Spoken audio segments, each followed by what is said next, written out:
100 marchers here in Washington joining this day of action across the states. They've been camping down on K Street for the last couple of months. That's the home of lobbyists here in Washington, D.C., and they're heading to Georgetown to a bridge. They say they're not going to block the bridge, but they are going to remain there for a couple of hours. Their arguments today have been about education reform and infrastructure needs. But this is a critical point for the marchers, for the protesters, because they've had their camps shut down in New York and elsewhere, and the questions are being raised about what is their focus going forward, whether they can sustain the momentum going into winter. The U.S. government today has created the 1%. It's the haves and the have-nots. The majority of people out here are in a desperate situation where it's a matter of life or death. Banks got bailed out! That's why you're along here today.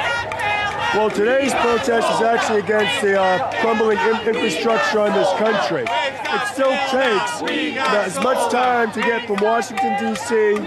to New York by train as it did in 1970. That's just one example. Meanwhile, Europe, Japan, they have 300-mile-an-hour high-speed rails. We're falling behind in other areas too. In education, we're dropping constantly every year. Our healthcare system is dropping constantly every year. So we're taking our country back. Enough. We spend more on our military than every other country in the world combined, yet we're falling behind in almost every other aspect of modern society. We've had enough.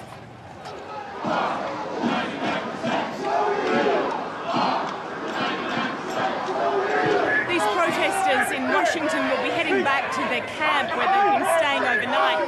It's one of the ones that hasn't been shut down, and the DC Council has shown no indication that it will shut it down. It's about a block from the White House. They are going to have to think hard about where they go to now to get their message across.